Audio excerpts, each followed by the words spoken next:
Okay, good evening. I'd like to call the January 13th, 2021 meeting of the Sebastian City Council to order, please. And let us stand for invocation by Reverend Grant Foster and then the Pledge of Allegiance. Let's pray. Father, we thank you for the privilege we get to live in this beautiful city. We pray for your wisdom, your knowledge, your revelation to this wonderful council. We pray blessing on each one of them for this great staff. Now, Lord, we give you this meeting tonight, and we thank you in Jesus' name. Amen. Amen. Amen. I pledge allegiance to the flag of the United States of America and to the republic for which it stands, one nation, under God, indivisible, with liberty and justice for all.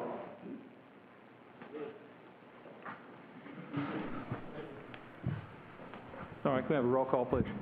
Mayor Dodd. Here. Vice Mayor Hill. Here. Councilmember Jones. Here. Councilmember McPartlin. Here. Councilmember Nunn. Here. Thank you. All right, does anyone on the council have any agenda modifications they'd like to make, please? Seeing none? Okay, Proclamations and Awards. I think we've got our own Kimberly Hagler to do a presentation on Sustainable Sebastian. Is she here? Yeah, she's back there. Is Charles coming up with you?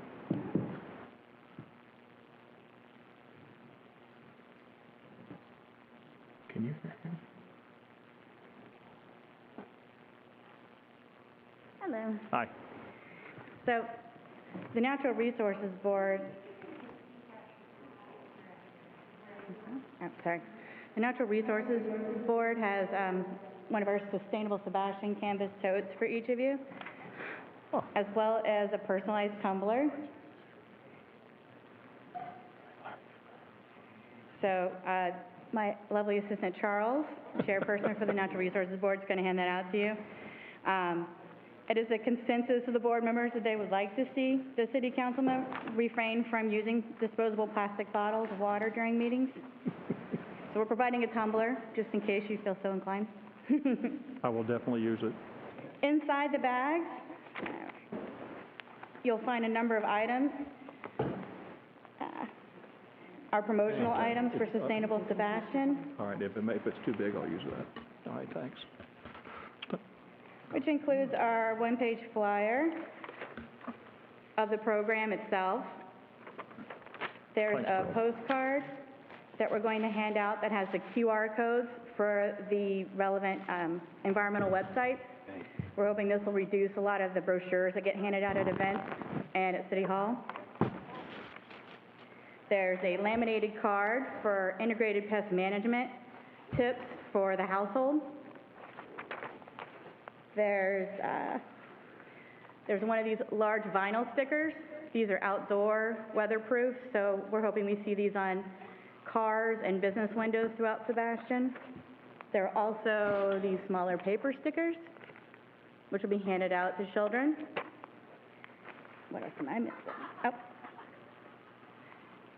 And a packet of native wildflower seeds.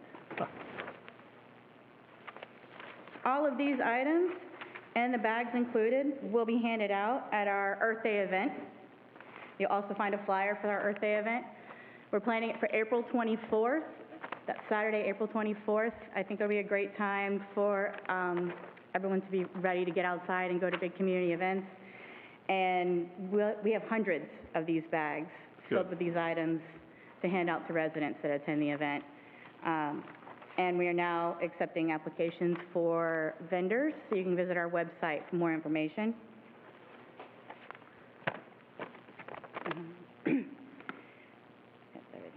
And that's all my announcements. And then also, you may have already heard, but our Tree City USA was, we were awarded the Tree City USA for the 19th consecutive year. This is also our second consecutive year receiving the Growth Award for our extra efforts towards the preservation and enhancement of our city's tree canopy. And you'll see those stickers being added to our Tree City USA sign on Everett Boulevard soon. Good, very good. All right, thank you. For those people who don't know, I'll just interject a little bit here. And Charles is the chair of the Natural Resources Board that's helping Kim. He's not Donna White or whatever her name is of the group. But The Natural Resources Board is on a multi-year project right now to try to come up with ways that Sebastian can become not only more sustainable in things like working with restaurants to not use plastic and so forth, but also in working with the city on how to make the city itself more eco-friendly and more sustainable. It's a very large undertaking, and I really want to congratulate them on the effort that they're putting forward on that. It's a great group of people that are really doing a good job in this effort. So thank you guys, and thank you, Kim. Thank you to the council for your continued support as well. Thank you. Thank you, Mayor. Thank you. Mayor, if I could. Yes. Yeah, I would like to echo that. You know, the work of the Natural Resources Board on this has been outstanding. It's been ongoing for a long time, and I really appreciate that. I believe that this is exactly what the board is there for. And so to have a sustainable Sebastian with the mentality going forward, not only educating the public as to you know, things that need to be done in order to make their properties more sustainable, but the businesses and then of course the city itself, I think is outstanding, and I very much appreciate the hard work. Excellent job to the Natural Resources Board on this. Thank you. Thank you. Anyone else? Okay, I'm going to, just a couple of things. Excuse me. Mayor Don? I'm sorry, yes, Can I Charles. just say one thing? Yes. My name's Charles Stadelman. I am the chair of the Natural Resource Board. I'd like to say we are an advisory board for the city council. We wouldn't exist and do what we do without everybody on the city council, as well as your representation of the city of Sebastian. I'd like to say that the NRB is a direct reflection of the city of Sebastian, the constituency in it, and of the city council, and of your efforts. We would not be here if it wasn't for the efforts of Mayor Dodd. Some of you guys have been here for a long time. It's a beautiful city, and I am very honored to serve in the capacity that I do, and look forward to staying in Sebastian in a very sustainable way for many years to come. And thank you very Charles. much. Thank you. Okay, a couple of announcements, if it's council will indulge me for a second. We all got this letter, but our own Anne Marie Fraser has just completed a certification process in purchasing the NIGP, which is the Institute of Public Procurement, Certified Procurement Professional Certification. She needs to be congratulated. If you see her, congratulate her on this. This is not something that is attained by everybody who works in the purchasing department. In fact, I think there was a note from the director of the certification process that said that very few of their members attain this level of certification. So it's, I think it's an important thing. We should congratulate her if we go through that. Okay. And one more thing, if the council will indulge me, at the county commission meeting yesterday, the county commission had a really good presentation from the county administrator and the health department on COVID-19 vaccinations. And I don't know if you all saw the article in the newspaper or if you've seen the other information that came up, but yeah, there was some really good information that came out. And I think a couple of statistics are very important for people to understand. There's somewhere between 45 and 50,000 people in the county over 65 years old. They've vaccinated 4,000 people so far. They're doing approximately 2,000 a week if they're lucky and they continue to get that much vaccine. At 2,000 a week, it's going to be May before they vaccinate everybody over 65. That's going to require some indulgence and a little bit of patience on the part of the people who live in this county, because it's been going on for 2 weeks and the world's falling apart and people are screaming. I really felt that their presentation was good, that they're trying to do everything they can. They're looking at some optional ways to sign people up that might be more convenient, but quite frankly, the health department officials kind of said, please don't make people think that you're going to commit them for something we don't know if we can deliver, because we really don't know from week to week exactly how many shots we're going to get. So if you tell people you can get a shot in February because your number's 1,350, we don't know if it's a vaccine in February. So please, the worst thing you can do is tell people, set an expectation level with people that they can get a vaccine when that, without us knowing that we can do that. Some decisions that were apparently announced yesterday, the federal government is no longer holding back second doses, which probably will impact dramatically the number of first doses that can be given starting next week when they have to start doing second doses with people who had the first dose. And it's something that we all just need to be patient and to do the best we can and not go crazy screaming about it. I think Andy's done an article on that. There was an article in the paper this morning, but they impressed on me, and I was very well satisfied that the county, through the county staff, the fire department, the EMS staff, Parks and Rec, and the health department are doing everything they can to expedite this. There's nobody lagging behind.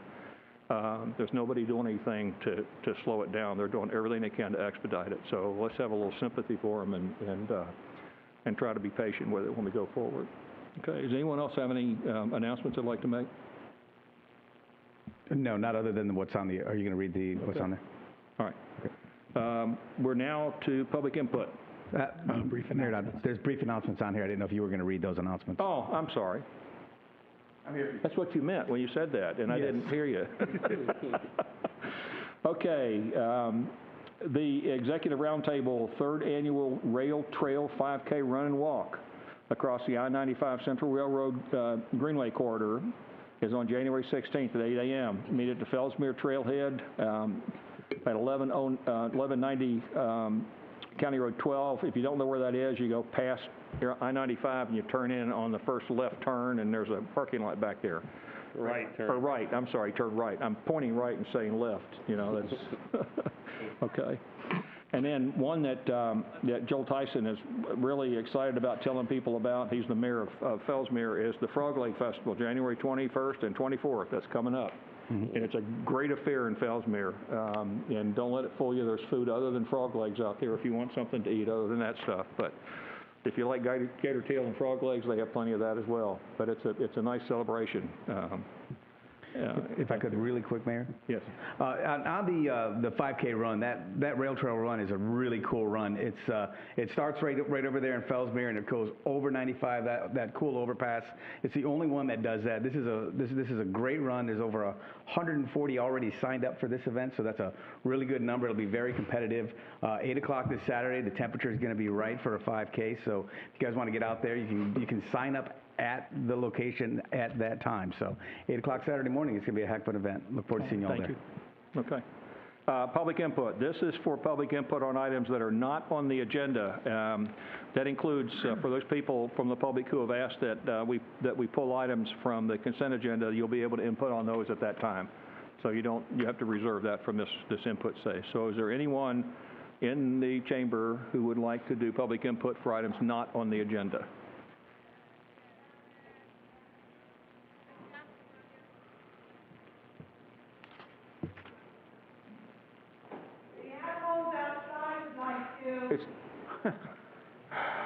Yes, good morning, or good evening, Council. Richard Gilmore, Sebastian. I wanted to speak tonight about a couple things. First, I wanted to commend Greg Gardner at our golf course for keeping and you guys for keeping the golf course open during COVID. That was about the only outlet that a lot of us had, and it was great that we could use one cart per person.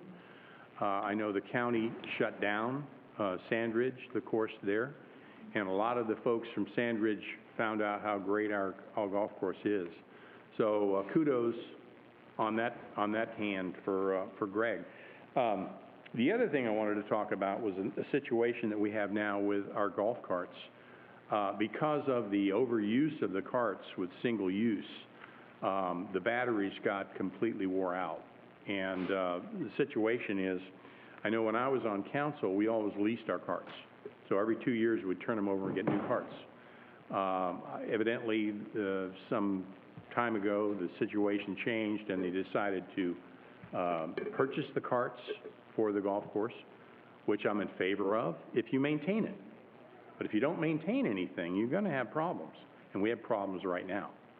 So the batteries have been used up, and recently there was a tournament that they only could field 90 people because they could only put out so many carts.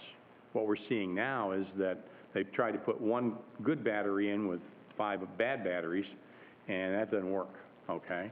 So you've got a real situation at the golf course. And the golf course, as you all know, is an enterprise zone.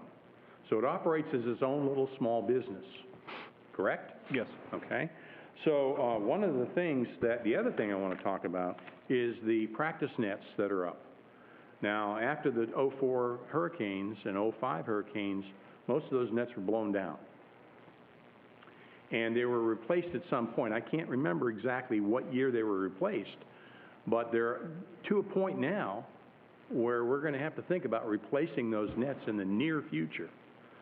And I want to know if we've put aside any money on a year-to-year basis for replacing something that we know we're going to have to replace. Those nets don't last forever. Batteries don't last forever, okay? So when you go from leasing to purchasing, you're going to have to put some money aside to maintain the quality of service that we want to maintain at the golf course. Same thing with the practice nets. Okay, if the practice nets come down and somebody gets knocked out from a ball that's been hit on the practice range, we're probably going to be liable. So that's something that's we want to check into. Finally, and the other thing too, as a body, you all are like a board of directors. And so if one of you could supervise the golf course, it would be my personal nomination, Vice Mayor Hill. He's already in the golf business, basically, and somebody that could look over this and kind of report back to you all, and the city manager. Finally, free speech is in jeopardy in this country. And I appreciate the ability of citizens to be able to get up into a city council meeting like this and speak their mind. The news outlets have shut down conservative speech, and we are witnessing the demise of our republic. We don't live in a democracy, we live in a republic, for those that don't know. The People's House, the Congress.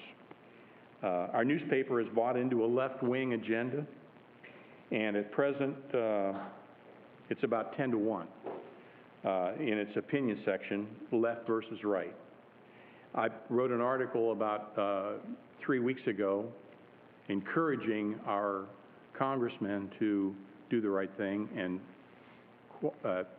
reject the bogus election. It was definitely stolen. Anybody? Thank you, sir. I think we've had enough. All right. Anyone else would like to address us? Anyone outside who would like to address the council? Are they doing that via Zoom, or are they coming in? No. Hello?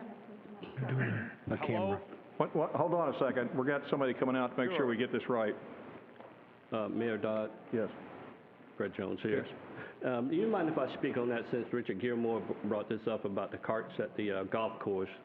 I've already had conversations with Mr. Carlisle about that, also had conversations with Greg Gartner.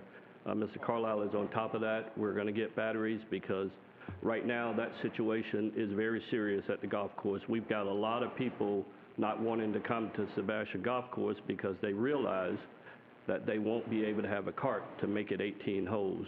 And I'm, afraid that if we continue down this road with the batteries the way they are, that we're going to lose a lot of patrons, therefore we're going to lose a lot of money at the golf course, and we can't afford that. So based on that, Mr. Carlisle, do you have an update as to when we will be getting the batteries in, or an idea of when we're going to get the batteries in to replace some of the ones that are down at the golf course? Yeah, Mr. Mayor? Yes, go ahead. Yeah, so Councilmember, so what we're running into, those batteries are, the ones that are failing are actually still under warranty. And the carts are still under factory warranty. And what we're having a problem with is Club Car is Barbara, I'm looking at Barbara. Okay, go ahead. Club Car is telling us if we put any other battery in than the battery they provide, that voids all the warranty for the cart. So I'm working with our attorney and with Greg to come up with a program of how we can replace those batteries and get some additional life out of the carts.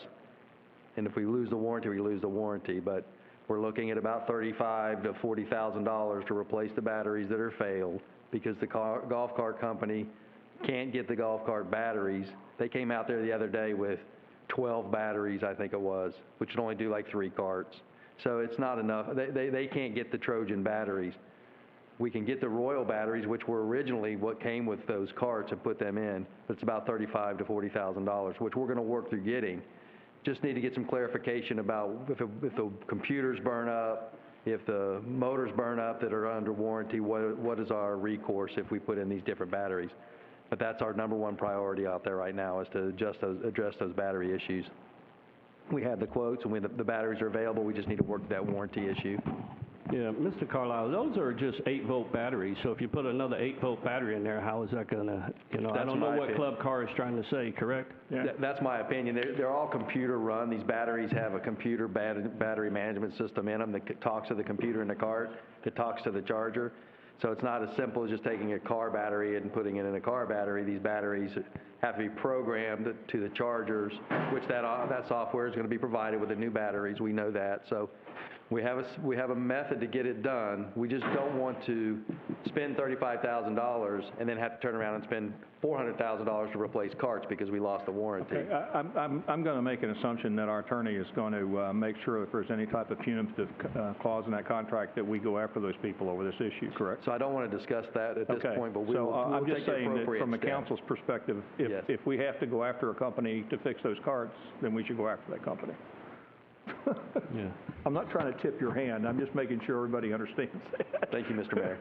Does that answer your questions, Council? No, so again, the timetable, you have any idea about the timetable? I know you say you're talking to them, you guys are looking at whether or not The best case scenario that I can come up with right now, and I've got to make an executive decision to pull the trigger, warranty or no warranty, is about 3 weeks, because we have to get the batteries in and get them installed.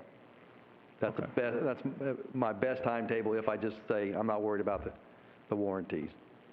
If I have to worry about the warranties, it could be months. Then don't worry about the warranty. Well, Are we 2 years into those? 3 years. 3 years into them, and the warranty is for 5 or 4? so the batteries are warranted for 25,000 amp hours.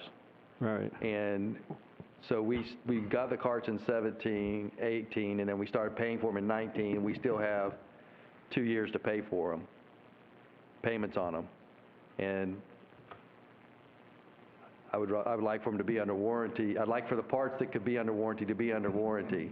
But at some point, I've got to pull the trigger and get this fixed, because I can't, there's no way Club Car is going to come up with the batteries to get this done. Okay.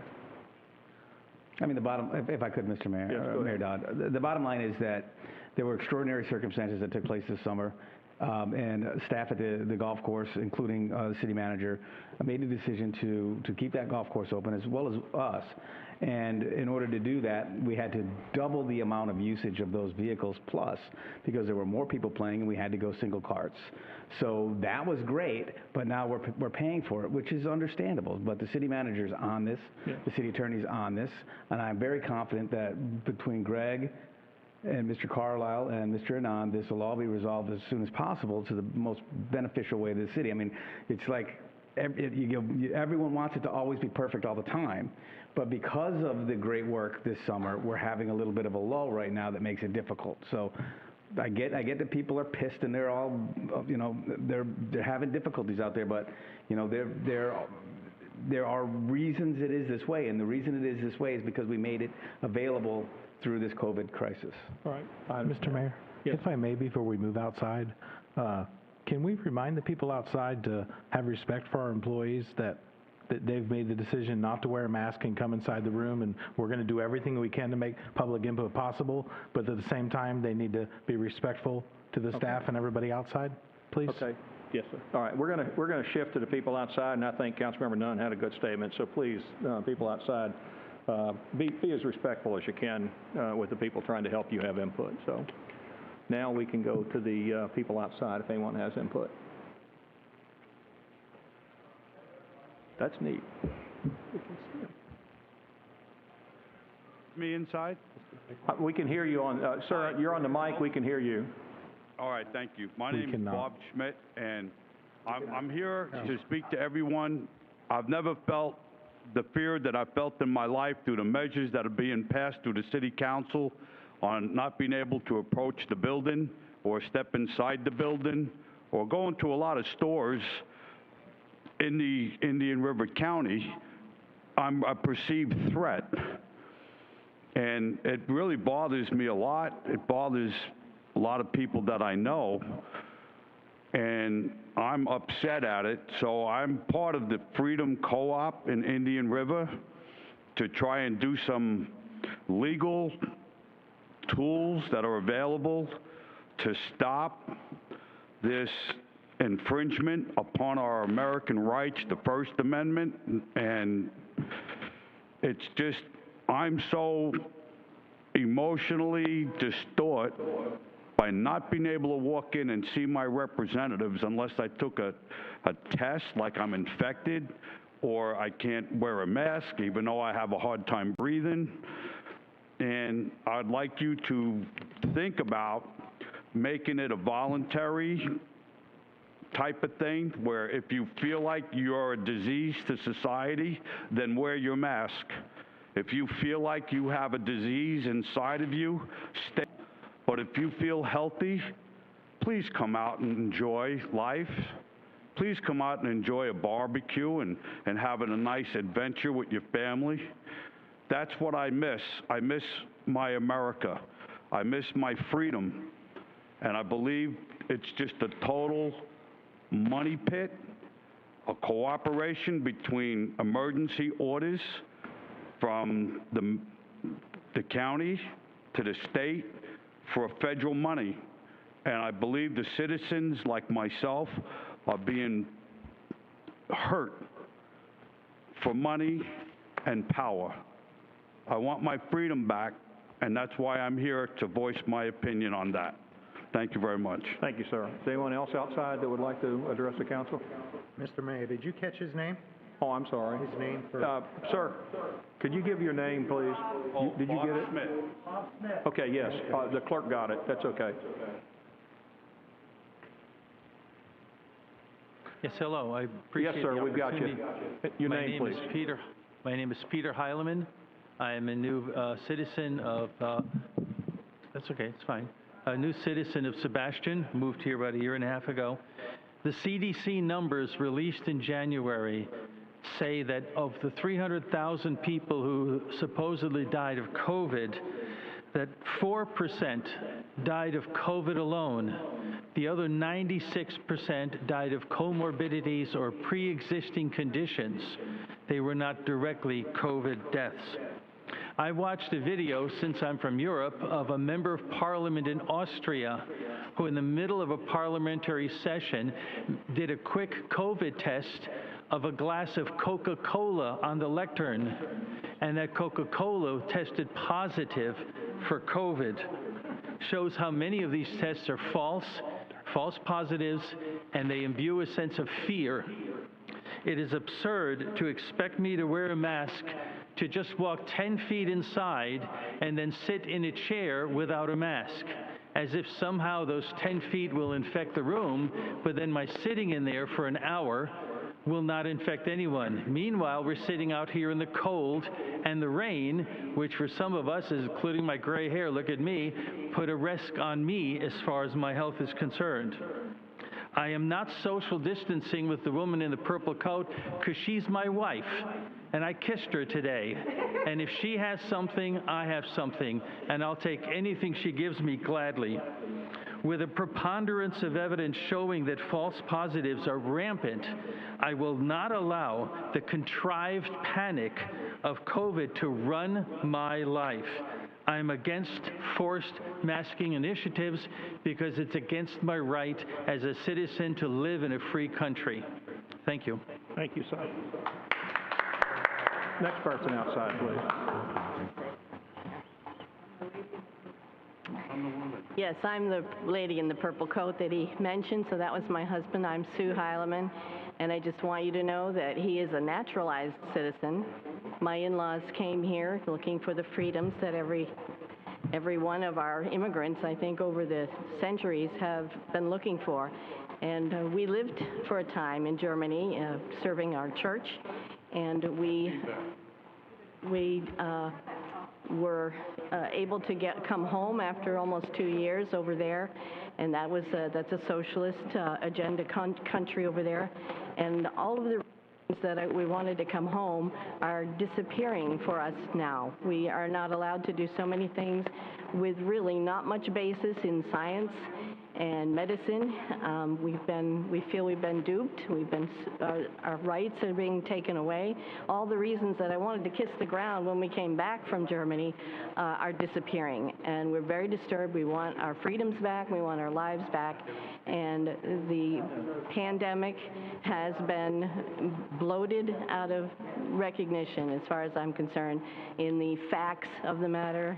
The health of everyone is our concern, but we appreciate that everyone wants everyone to be safe, but there's no guarantees of safety in life, and we all take risks just to live day by day. So we're asking you to reconsider the mandates on the vaccines and on the masks. Thank you. Thank you.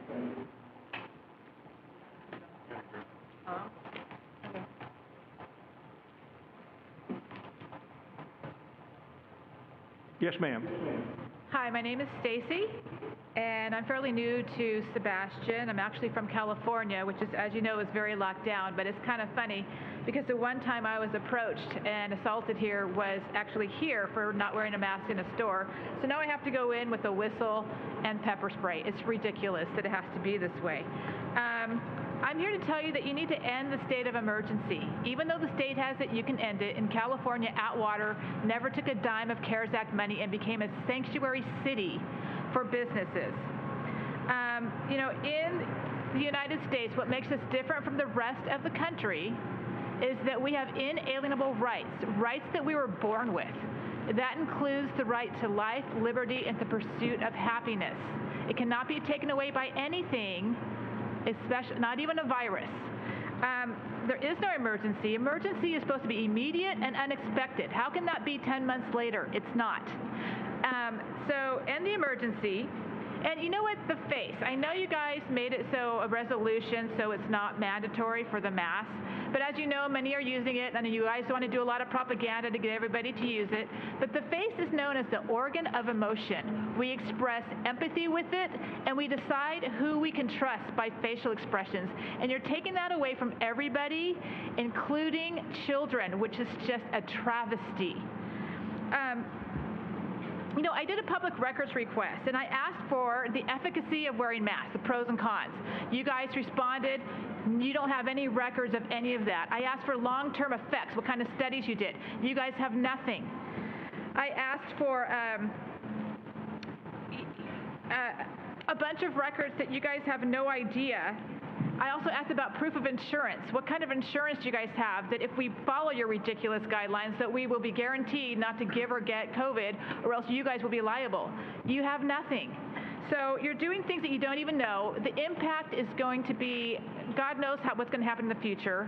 I mean, when I gave away my bed, a family came over and some kids were playing on the lawn, doing cartwheels like kids will do, with their filthy mask on the ground.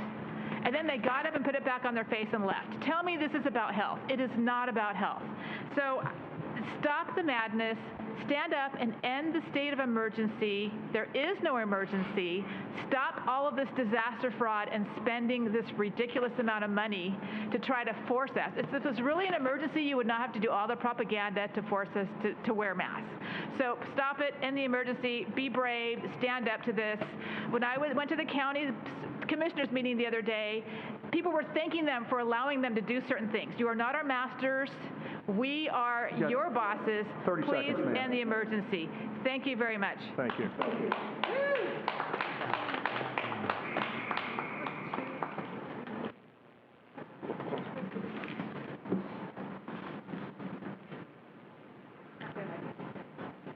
Hi. Yeah, we can see you. Can you see us? Sir, can you see us? No, we can't. One second, please. They're seeing the live feed, so they Okay. need to hear Okay. All right. Are you still there, sir? Okay. Hi, I'm Martin Steiger. Moved to Florida a number of years ago. The thing that's got me concerned is it seems like every time I turn around, it seems we're losing more and more of our freedoms and our rights that were guaranteed by our founding fathers and the Constitution. I personally have a problem wearing a mask, but I think it should be a choice. And as far as the state of emergency, I understand that state of emergency, and most people will go along with it, but they're only supposed to be for about a couple weeks. Here it is. It's what, over 200 and some days. And I think they're using this, and they're using the fear to control the people and take away our rights. And when you have, they try to scare you into listening and doing whatever they say and not to question it. And I think in the process, we're losing our rights. And once you lose rights, you can't get them back. And when you give up a little bit of giving up your rights for a little bit of safety, you wind up losing both of them. Yes. And I'm just fearful where our country is going, especially with the recent election. The fact that we're losing our country, and it seems like people just look to run to socialism, and when socialism only works when you can spend other people's money, and when you run out of other people's money, then what do you have? You have nothing. And it is a shame that people are losing their whole lifestyles. They're closing down businesses. People worked and saved their whole lives, and now the government is taking everything away from them, including their families and their family life, and we're losing the whole American way. And I'm just appalled that our government is doing this to us, and the government's supposed to be doing what the people want, and the people shouldn't have to do what the government wants. And that's all I have to say. Thank you, sir.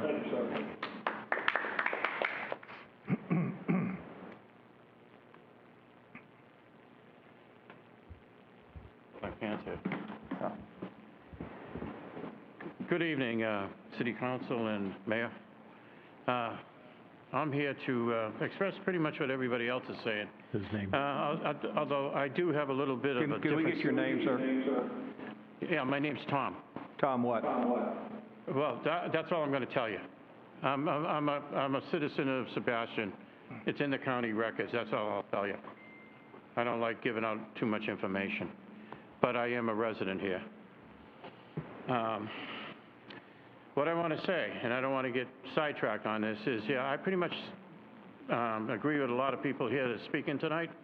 In fact, I don't feel this country is the United States anymore. We're being controlled by China. In fact, I call the president-elect Beijing Biden. And the fact that they're controlling us over here, and they're taking over our rights as citizens of the United States, and they're dictating what we can do through fear-mongering with their help from the WHO. It's criminal, and it's not America anymore that I know and grew up in. And if this lockdown and this mass stuff is all about taking away our First Amendment rights. If we can't assemble, then we can't speak. If we can't speak, we can't go to church. If we can't go to church, then we can't redress grievances, which is good that we're doing that now, but I think we should nip this in the bud before it gets worse. And the grounds for the emergency, I don't get it, because well, quite frankly, I think China's given the orders to do what, and they're laughing all the way to the power that they have. So basically, that's what I want to say. Our rights are being taken away, and I don't want this to be a story like out of the novel 1984, when everything is surveilled, and this is how I feel, and that's what I have. So thank you. Thank you, sir.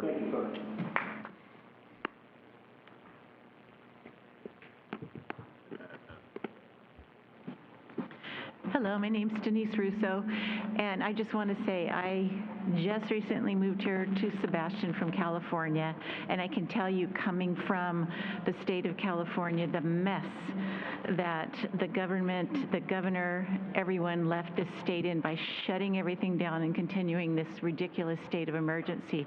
I really hate to see that happen to this beautiful state. So I'm hoping you can end this ridiculousness. People need to be responsible for their own health, protect themselves. Don't force your opinions on everybody else, just as we don't.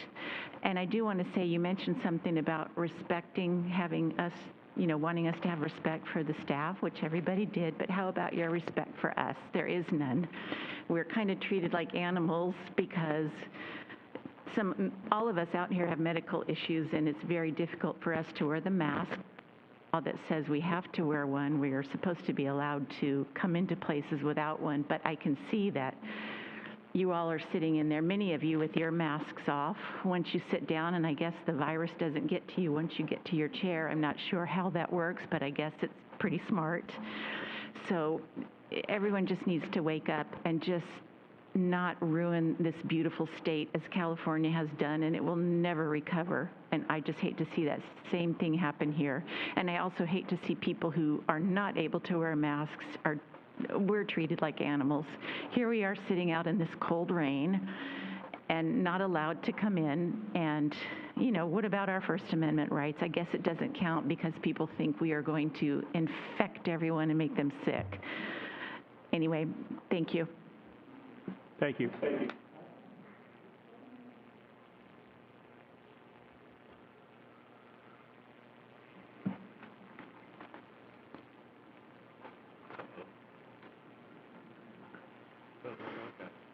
Hello, I am the founder of Indian River Freedom Coalition's group of 862 freedom lovers. Could we have your name, please, ma'am?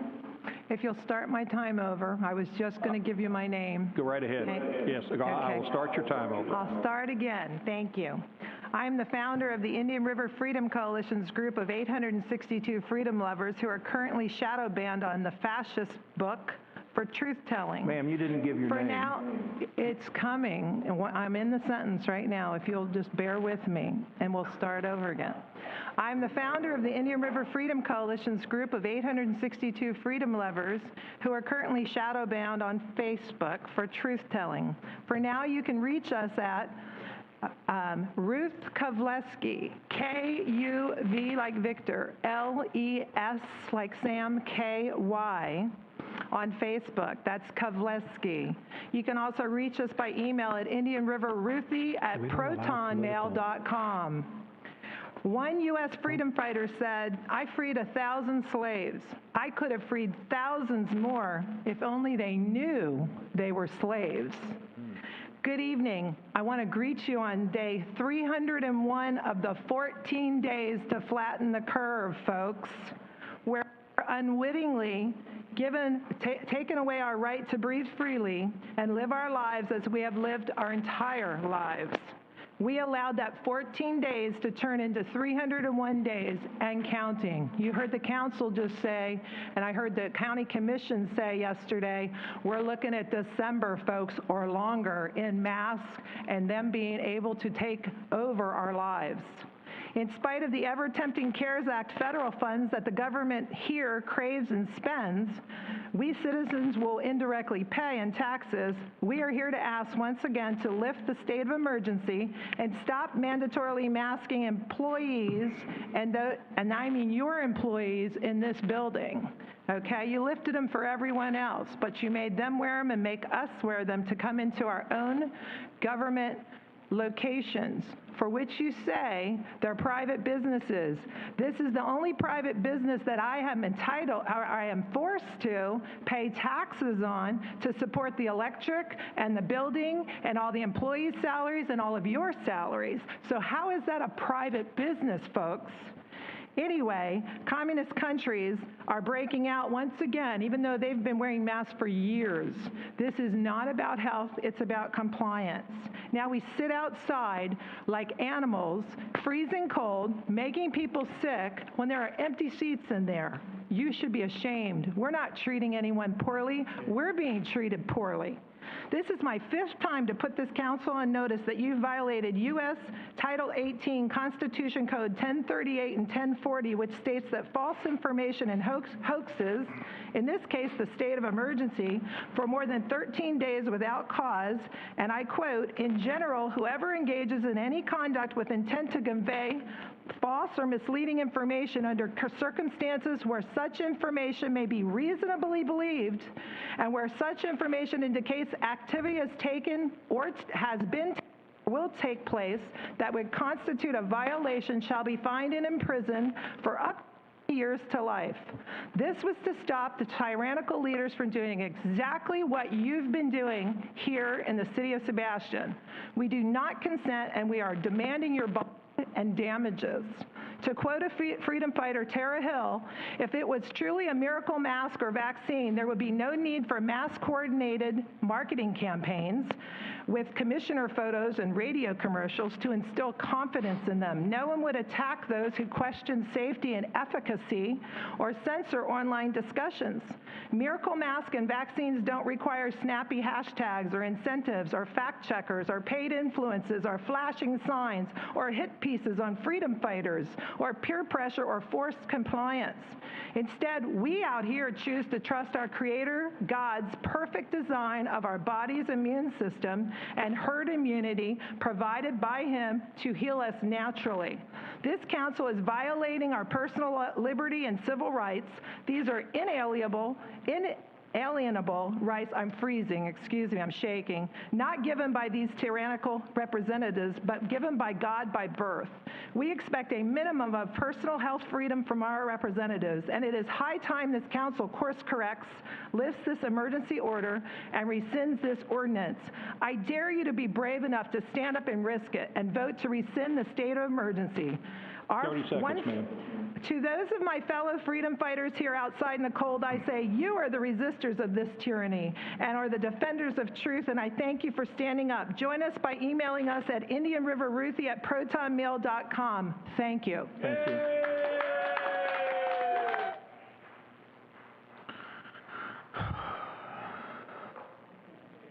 Anyone else outside? I do not know yet. Got anyone on Zoom? Anyone on Zoom? Anyone on Zoom? I have 3 people on Zoom.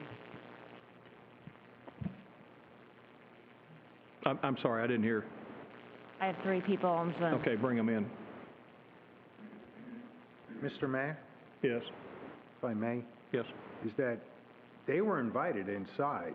It's just we had reasonable rules and policy to enter Yes. the building. Yes. Right? I mean, Yes. it's not like we just put them out there. No.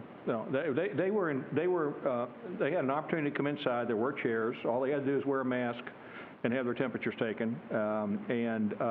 We went, our IT staff has gone to Herculean levels to let people who would not do that have input to the council. So they have had input. It's not like we're not allowing input. Right, no, I understand, and they Yes. only had to wear the mask just to get in. Once Yes. they socially Yes. distance, the mask is off. Right. Yes. But we don't want to waste too much time dealing with, Right. non-truths Let's go or to people Zoom. who are given. You got somebody on Zoom now?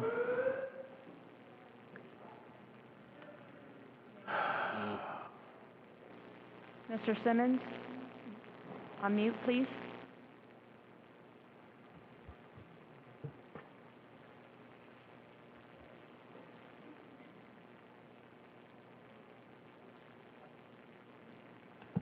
Can you hear me? Yes, we can, sir. Can you hear me?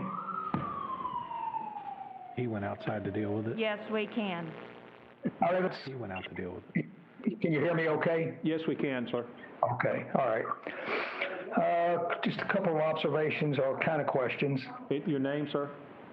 Bill Simmons. Thank you.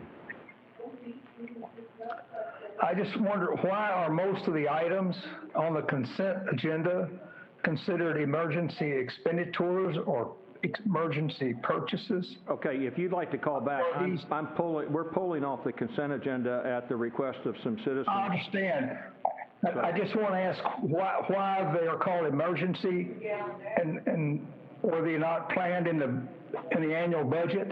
So it's just a general question regarding the category. Okay, when we pull them, we can address that. You will that? Okay. All right.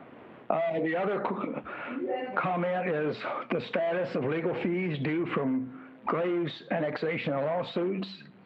If they've been paid or have not been paid, or if they were paid, could you address that?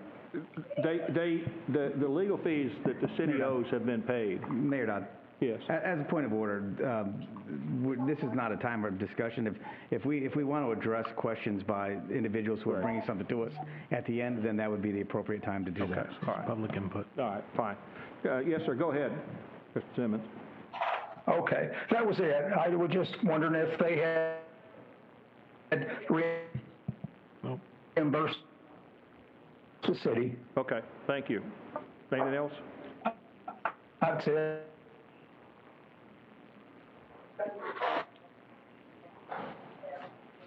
You got another one, Barbara?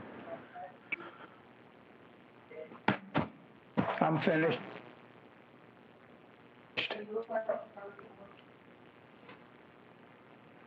Stevens? Yes, hello. Yeah, Mr. Stevens, we can hear you.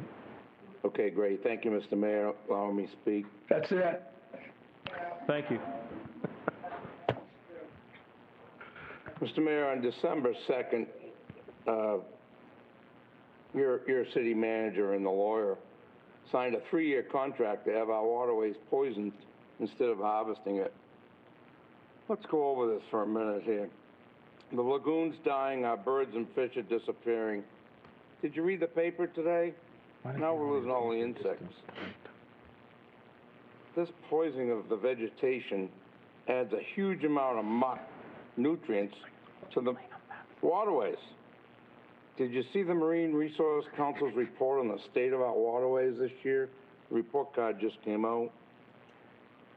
Well, there are too many herbicides, poisons have killed our estuaries.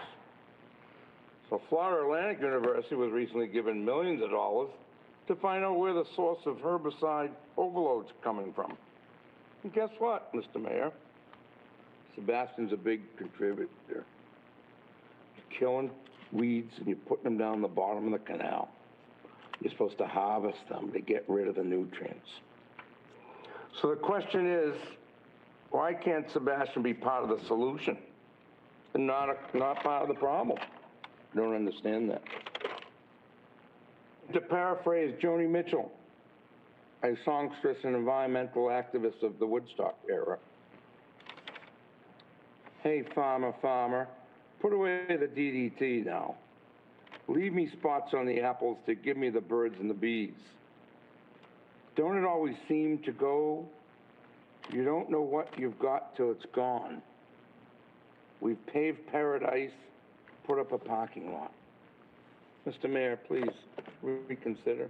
You haven't even listened to the group that you've put together to make a decision. And now we got a 3-year contract. And the 3-year contract was done under a COVID emergency to poison our waterways. Good job. Thank you, Mr. Mayor. Thank you. Graham?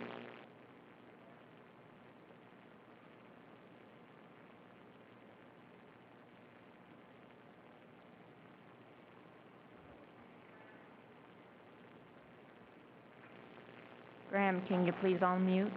Yeah, I did that. I apologize. I pushed the wrong button here. We've got you now. Okay, thank you. My name is Graham Cox. I live at 1213 George Street in Sebastian. I'm going to raise a non-controversial topic, and that is the whole issue of herbicide spraying on canal. I hope I'm making a useful contribution to the work of the Natural Resource Committee's IPM, or Integrated Pest Management Planning effort. Key to any IPM plan is communicating with residents and stakeholders who have or think they have an interest in solving the invasive species problem. Specifically, this includes the residents along the canal sections and around the stormwater ponds and retention areas. In the former contract the city had with Applied Aquatics, the spray operators were required to simply post a notice at the access points and in public access areas that they considered appropriate shoreline locations. The new contract with AVC is based on establishing good communications with the city, that is, the council and the residents. And part of their contract reads, or their agreement reads, to prevent or minimize public complaints and potential health hazards. My suggestion, which I floated with Kim Hagler and with Ken Griffin yesterday, is this. Send a postcard to all the canal side and poolside, pondside residents with a positive explanation of what is happening to control aquatic invasives, where is it happening, why, and when. The dates, I realize, can only be rough dates, but it's giving people some indication of what to expect. Include a web address and a phone number to call and find out, so they can call and find out specific spray days. I call this a good neighbor policy. I suggest this because there are people with serious lung and breathing problems in houses close to the spring. Simply assuming that people know how to access the city website is not realistic. It is an opportunity for the city to get out a positive message. The city's IT staff can easily generate the names and addresses of the residents, that is, produce a mailing list and mailing labels.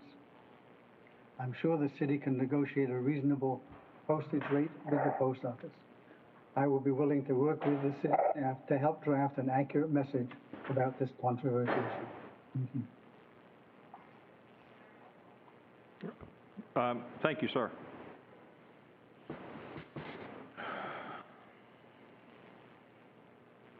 Mr. M. Yeah, can you hear me? Yes. Thank you. My name's Nelson McCullum, and I was just listening in on your meeting. Want to really give you guys a lot of credit. You do take a lot of heat up there from different people of public input. I do want to commend you on addressing the golf cart issue. I am a regular golfer, and I have noticed people coming to the course, you know, from 9:30 to 11 and want to play, and there not be golf carts. And, you know, that makes the city lose revenue, and I'm very glad to see you guys addressing that. It is a pretty important need. And as far as your mask issue that's been discussed tonight, I know you guys stand up there and take a lot of heat, but I do think you're on the right side of the argument. I think it, you know, I'm an American as anyone else, but I don't feel like my rights are in danger if somebody asked me to put a mask on to come in the building. It's not a big issue.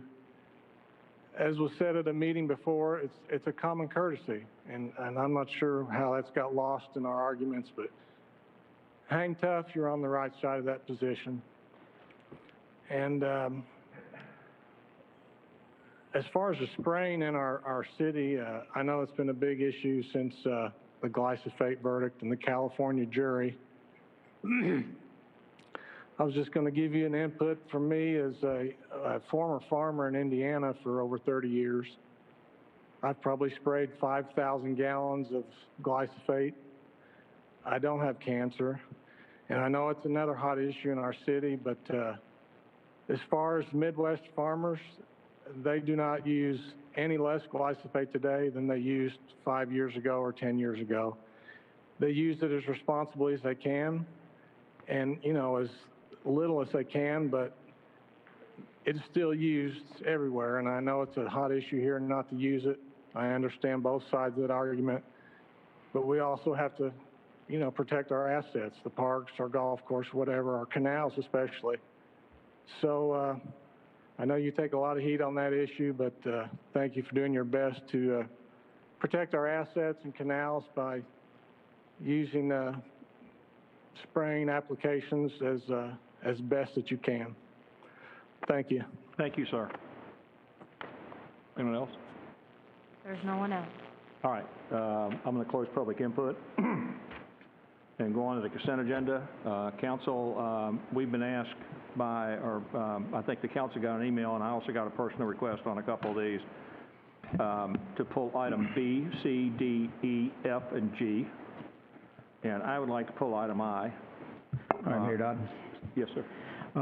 That's fine. I would like to ask that discussion on items B, C, D, and E all be handled at one time, so that, because these are all similar, they're all based on the CARES Act fund expenditures, so that we don't have repetitive discussions on all of those items going forward. I don't have problems. Anybody else on the council have an issue with that?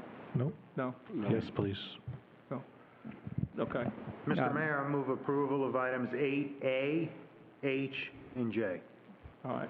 Do we have a second? Yes. Yes. Okay, let me look at these things. No money, no money. Okay, that can be a voice vote. All in favor of approving item A, H, and J, signify by saying aye. Aye. Same sign for opposed. Passes 5-0.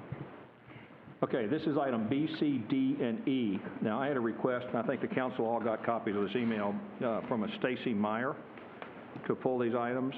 The way I'd like to do that is Stacy Meyer here. Is she on Zoom? We actually had 2 emails about that. Okay. There's also a Denise Harlan. Denise Harlan. Denise Harlan. Okay. I don't know if she's here. So Denise Hartland, is Denise Hartland here?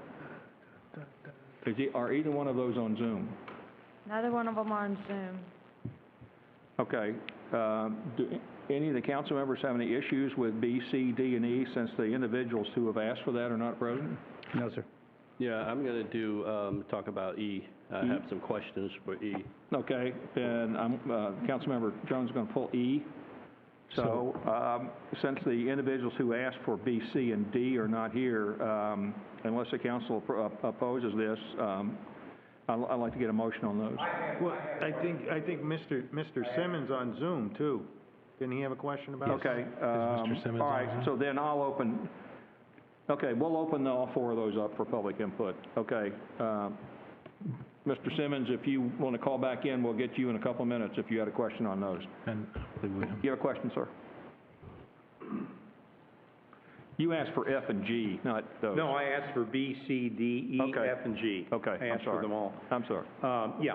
Council, I was looking through all of these, and, normally, if there's an expenditure of over a certain amount, it has to come to you. You're supposed to approve or disapprove any of these things. These are all notifications of emergency purchase, and when I checked the dates, on B, it's 12/21, December 21st was the bill of sale. On D, it was December 8th. On E, it was December 14th. I understand we're operating under an emergency operations now, but you guys are in session. You haven't had a chance to discuss any of these, and the city council, the city manager may be a fine fellow, but we didn't elect him. We elected you. You're supposed to decide how this stuff is spent. In fact, anything over $25,000 is supposed to come to council. We've got one expenditure here on number, let's see. Oh yeah, B is $43,000. On D is $33,459. On E is $46,901. Total of $183,000 that's spent, and you just got a notification. This is what we spent in December. Well, you guys were meeting in December. How come you didn't decide on this? And from what I saw out there, a lot of people have questioned, why are we still operating under emergency operations? We didn't elect the city manager. We elected you. You're supposed to decide how stuff is spent in this county. Now, understand, it's CARES money, but it's still money coming to the city of Sebastian. Not all the money that you spend comes from ad valorem. Most of it comes from other things. AT&T, franchise fees, sales tax revenues, etc. Okay? And CARES funds. But you're the ones that are supposed to decide how this is spent. Now, I have really problems with some of some of this stuff is spent. Audiovisual reports from ProSound, products from ProSound Video, offering virtual meetings in a total of $43,000. We've been doing that for 7 months, pretty successfully. Do we really need to spend another $44,000 for more stuff? I don't know, maybe we do, but it's something that you should decide, not the city manager. It's time to end this emergency, you know, and Mayor Dodd, you decided to do that. I think it was a bad decision. I do not. But it was done. It's time to get out of this emergency. It's time for you guys to do your job. Thank you. Yes, and I did choose to sign that emergency document, and I would sign it again today if it came to me. And it was ratified by council. And it was ratified by council. And all of the naysayers who believe that COVID is not real are just not looking at the world straight. So, Mr. City Manager, would you please summarize B, C, D, and E for us? Yes, Mr. Mayor. So B is the audio-visual equipment. One, we had microphones that failed, and we weren't able to provide microphones for all of the, just an example, recently when we had the committee that's doing our charter revision, we didn't have enough microphones for everybody.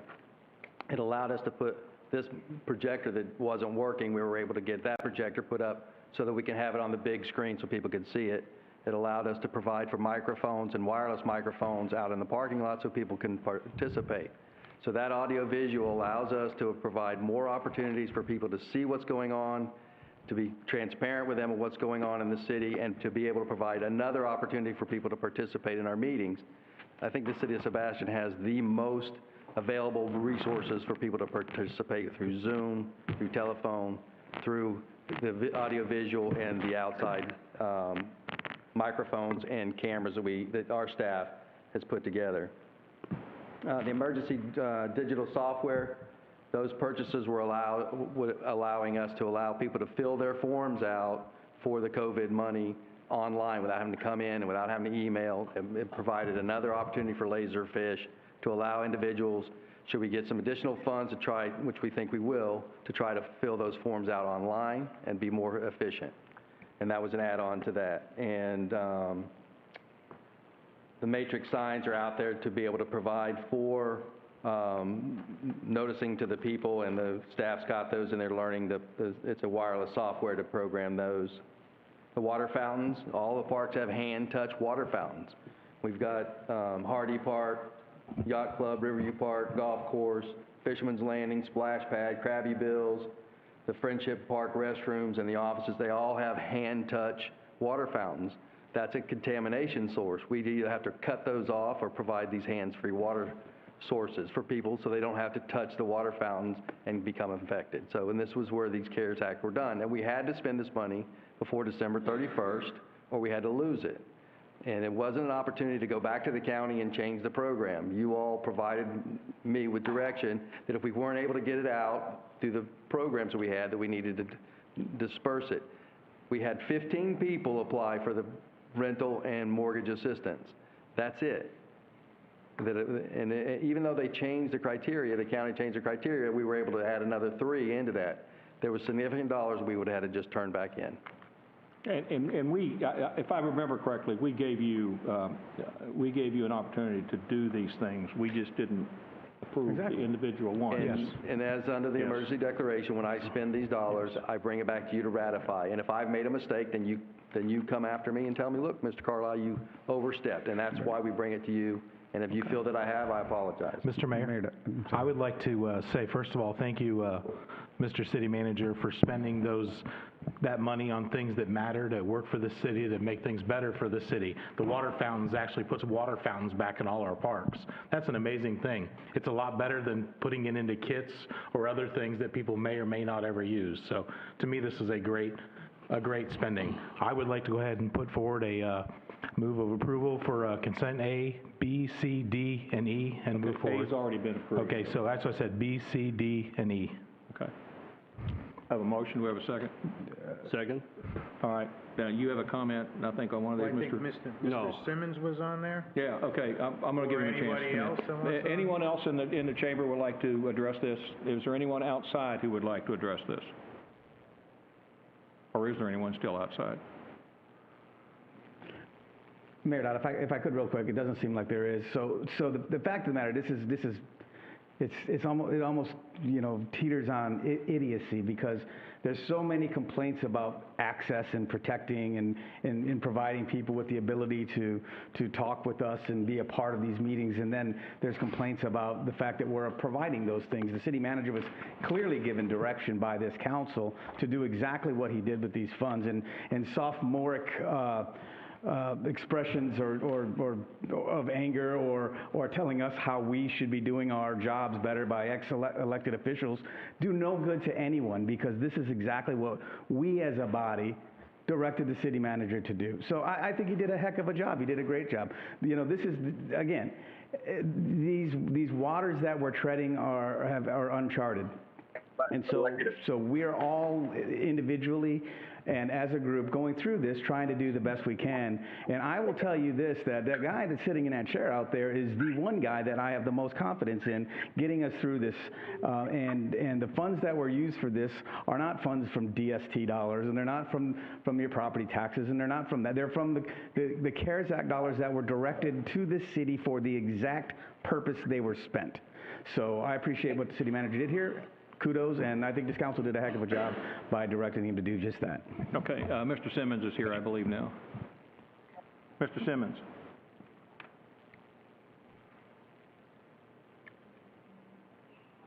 And we just lost him.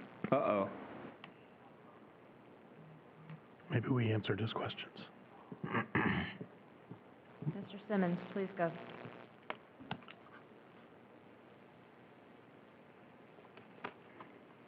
Can you hear me? Yeah, you hear? Can you hear me? Yes, sir. Hello? Yeah, we can hear you. Hello? Hey. Why those items were called emergency purchases, emergency expenditures. Why aren't all of them called that? What's it take to be an emergency?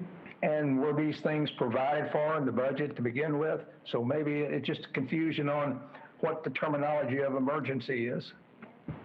Mr. Carlisle. So what it is these are purchases that were done under the emergency declaration that I have to bring back to council to ratify. So that's why it's called an emergency purchase, not that it was life or death emergency, but it was purchases that were done under the emergency declaration to further the mission of the city. Okay. That makes sense, Mr. Mayor. Did that satisfy you, sir, Mr. Simmons? It does, thank you. All right. Do you have anything else? Okay, we have a motion on, anyone else on Zoom who wants to make a comment? I do not have anyone. Mayor, call the roll. Okay, we have a motion on B, C, D, and E. I'd like to have a roll call on that, please. Okay, Vice Mayor Hill, Yes. Councilmember Jones, Yes. Councilmember McPartlin, Yes. Councilmember Nunn, Yes. Mayor Dodd. Yes. Motion carries. Thank Okay, you. we're now on item F and G, or let's just take item F first. Mr. City Manager. So, Mr. Mayor, when we did the contract with Tim Rose we did the bid for the cemetery expansion, in that we included an alternate bid for the additional roadways, and that bid came in at $29,000. And so we did not award that $29,000. What we did is we renegotiated that with some value engineering with Mr. Rose and got it down to $14,990. There was $15,000 in the budget. Okay. And so we were able to negotiate and value engineer that down and get that project added to the project. Okay, Mr. Gilmore was the one that asked that these be pulled. Is there a council member that has a problem with one of these? Okay, would you go ahead? On F, but I think the city manager answered those questions. One of the ones I had about item F was the notification of emergency expenditure. They have $15,000 in the budget that he could spend without anything else. The total came up to $14,900 something. I want to know why that's listed as emergency when you had the funds already without anything. Absolutely. So the one is it's so close to 15, but the other part is there's a second part to that I did mention to you when we spoke earlier that didn't cross my mind. It's also there's a 15% change order dollar amount that has to come back to you. If it's greater than 15% of the bid, it has to come back to you. So I apologize, I wasn't thinking about that when I spoke earlier. Okay, but these aren't emergency expenditures like the other ones. I'm sorry? So in this case, the contractor's going to be done, and it needs to be... Okay, but I'm saying you approved those on your volition, and you're reporting to us that you did that. That's correct. And it's within your expending authority, so it's really not an emergency issue. Well, it's a contract that was signed under the emergency declaration, Okay, and that's I see why... what you're saying. And that's why they're... The terminology we could probably have... I know, okay, all right. Have changed. Does anyone have anything with item G? No, sir. Anyone on Zoom have an issue with item G or F? Mayor Dodd, I move approval of items F and G. I second that. All right, we have approval and second. Let's have a roll call, please. Councilmember Jones? Yes. Councilmember McPartlin? Yes. Councilmember Nunn? Yes. Mayor Dodd? Yes. Vice Mayor Hill? Yes. Motion Okay. carries. I pulled item I, but it's real simple. I don't have any problem with it. It's just that this is an independent group, Snow Space Coast Superior Events, that's asking permission, and I have no issue at all with it, with holding an event at the park, but it's not a private event. I just want to make sure everybody understands this is a public event. They're going to have booths, they're going to have vendors, and this event is going to be held on the 23rd and 24th, and it is open to the public. So people might miss that since it comes up under the consent agenda, and typically those are private events that come up under that, but this is not. So those people are setting up a private event, but they're setting it up for public input And Mr. Mayor, for public use. I did hear they are still looking for vendors. They're accepting vendors. So anybody in the city that wants to apply as a vendor, they are looking for people. Okay, and that's if you're looking for that, it's Barbara Snow at the Snow Space Coast Superior Events LLC, but that is open for the public, and given that, I'll move approval of item I. Second. Okay, anybody from Zoom wants to comment? There is no one. All right, all in favor? Aye. Aye. Opposed, same sign, passes 5-1. Well, we're done with that. Okay, committee appointments. Citizens Budget Advisory Review Committee. I think we have 2 openings on that, correct? Well, there's... One permanent, 2 alternates. 1 permanent, 1 at large. 1 permanent and 2 alternates. Oh, and 2 alternate positions, okay. Does anyone have any nominations they'd like to place on that? Is anyone here from this list? That would be Sherry Matthews, Dave Newhart, Terrence McGinn, and James Sullivan. Would you like to address us?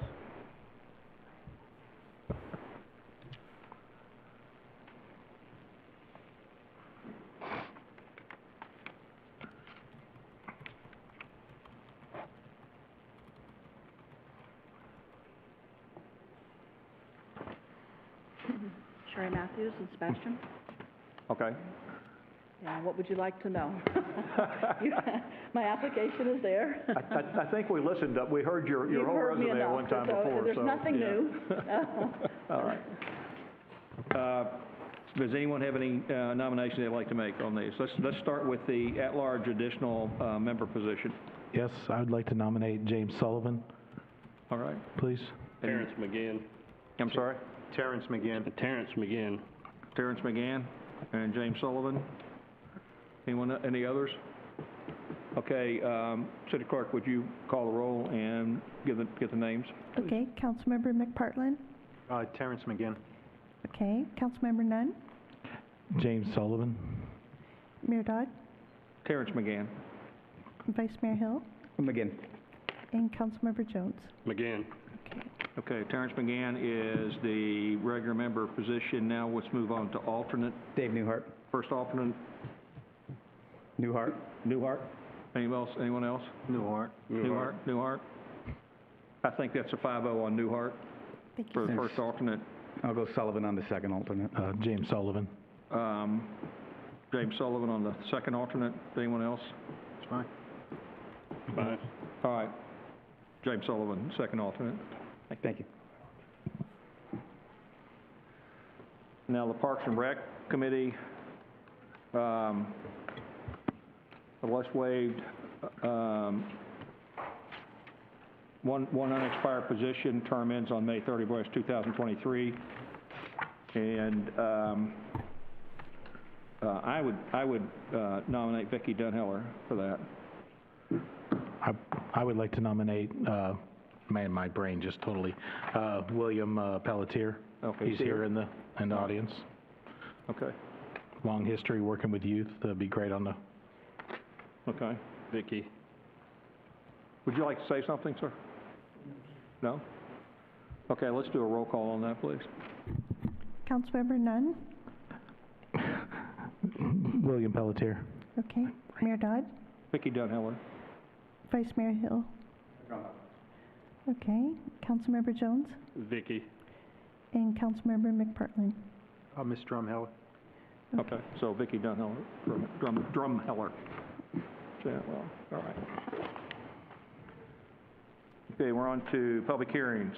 This is the second reading of Ordinance 20.03. Would the city attorney like to?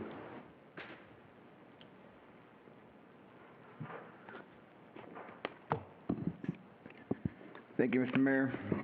An ordinance of the City of Sebastian, Indian River County, Florida, amending Land Development Code Section 54-2-5.10, subsection 2, size and dimension criteria regarding the establishment of starting points for building height measurements, providing for severability and repeal of law and conflict, providing for codification, providing for a scrivener's error, and providing for an effective date. Okay. Would the staff like to make a presentation on this, please? Thank you. This ordinance is going to amend a section of our land development code that has to do with where we start our measurement for building heights. It came about in that we had a couple of the contractors contact staff in that they were having problems meeting our current measurement, our starting points, with regards to if the property's in a flood zone. Basically, right now, we take the finished floor elevation and you measure the 25 or the 35 feet. But we are finding that properties based on an adjusted revised Florida building code that was done in 2017 that adopted a lot of the FEMA requirements, that we were missing out on either 12 inches or if you're in a flood zone V, even some additional feet. So they were actually getting less than the 25 feet that they would be allowed. So we did look into some of the other coastal communities to see how they had adjusted their starting points for building height measurement with regards to the FEMA requirements and the new building code requirements. And what you have before you is kind of a combination that we thought would work for the city. We're still going to be used for our residential and lots that have to put fill on for septic tanks. We're going to use our regular measurement. But if you're in a flood zone that you're required to add an additional foot freeboard, your building height measurement will start from there. And if you're in a V zone, we're going to give you an additional 18 inches. You may still have to go higher than that 18 inches, but that's where we're going to start our measurement. So what you have before you is the ordinance with the strikeout. As you can see, we just kind of started from scratch on those two paragraphs. If there was any updates, we also included some updates for that section of the code. This was presented before the Planning and Zoning Commission. They voted unanimously for a recommendation before you. And at our first reading, December 9th, you didn't have any questions and there wasn't any changes that City Council had required at that time. So staff recommends approval of Ordinance 2003. Thank you, Dan. Does anyone in the audience like to address this? Since it is a public hearing. Is there anyone on Zoom who would like to address this? There is no one. Okay. I move approval of ordinance number O-20-03 on second reading. Second. Okay, got an approval and second. Any discussion from council? No, sir. All right, roll call, please. Mayor Dodd? Yes. Vice Mayor Hill? Yes. Councilmember Jones? Yes. Councilmember McPartlin? Yes. Councilmember Nunn? Yes. Motion carries. Thank you. Okay, we're on to item 11A, the approval of change order 1 for Thor, Inc. Mr. City Manager. Mr. Mayor, you previously approved a ThorGuard system, and when we went to finalize the purchase, they informed us that they were no longer going to support that system. So we had to go to an updated system, and this system obviously has some improved characteristics, tracking, and it has an ability to predict when lightning's going to be in the area and sound alarms. And this is for the safety of the patrons that are going to be at the Barber Street Park, which is getting more and more use, as we know. So it's just it's a safety factor, and we'd ask council to approve the upgraded version of the Thor guard system. And Brian is on Zoom if you have any questions for him. Okay. Is anyone in the chamber would like to address this item? Is anyone on Zoom that might want to address it? There is no one. Okay, council? Mayor Dodd, I'd move approval of change order number 1 with Thor guard for the amount of $29,751.35. I second that. Okay, I've got approval in second. This is it's a great safety issue. It's really nice for the Little League guys to know when it's going to lightning. Discussion? I agree with that. Discussion? Discussion? Mr. Carlisle, how is that system set up? Can we expand that without the cost of the original one to other areas of the city? Have we looked at that at all? I don't, I'll have to ask Brian that, how it could be expanded, like to the golf course, pickleball area, tennis courts. I don't know if they're standalone or how they hook up. Brian, are you on? Can you get Brian on? So I don't know what the expandability is of it. It's just a question. Trust me, you'll hear it from the ballpark. Brian, is Brian on Zoom? Brian, are you there? Wake him up. Yeah, I don't have a problem. Anytime you want to get back, and I just want to see what the cost would be to expand that to other facilities within the city, that's all. We can look into that and get back to council if that's the desire. Okay. Any other questions, comments? Let's have a roll call, please. Vice Mayor Hill? Yes. Councilmember Jones? Yes. Councilmember McPartlin? Yes. Councilmember Nunn? Yes. Mayor Dodd? Yes. Motion carries. Thank you. Okay, we're under new business. Award to authorize negotiations for request qualifications as needed engineering services. Mr. Carlisle. Yeah, Mr. Mayor, our purchasing agent, Ms. Anne-Marie Frazier, put out an RFQ 21-01 to solicit as-needed engineering services. We received several very well-qualified firms, and the selection committee chose the top 4 firms: Carter and Associates, Johnson, Miriam and Thompson, Kimley Horn and Associates, Chokey, Biddard and Stoddard as the top-ranked candidates, and we ask you to award these contracts on an as-needed basis for engineering services for the city. Okay, and it's based on the type of engineering services you need. You'll select one of those firms to do that work. Is that? Yeah. So they have a matrix of different engineering and the ability to bring in consultants for a myriad of different engineering activities, and we would choose the firm that was most suited based on their presentations for the project. Okay, good. Does anyone from the public in here or anyone on Zoom want to address this issue? I have no one on Zoom. Okay, council? Yes, Mr. Mayor, I got a question. As far as, I was looking down the items, and was any preference given to local organizations? Because I seen the one that came in fourth, they don't have an office, their nearest office is Lake Mary or Fort Lauderdale. So there was an indication of how close there was a preference for how close your offices, I believe it was 50 miles or 100 miles to the city. We wanted them to be within that circle of range. And everyone is able to apply, and then on an RFQ, it's not a financial-based program, so there's not additional points for local, and in some cases, if you were using federal or state dollars, you can't use federal or local preference points to award, because then you would not be eligible to use them on projects that were federal or state funded. Okay. Well, I was just wondering, if, like that firm, you're giving them, and they got to come in, do we got to pay the cost of a room or their mileage, because it is over 100 miles? And I know in the past, like the KMA and the MBV, they've worked with us, and I don't ever recall any sort of problem with them. It's just the 4 firms we kind of have in our back pocket, I'd like them to be locally.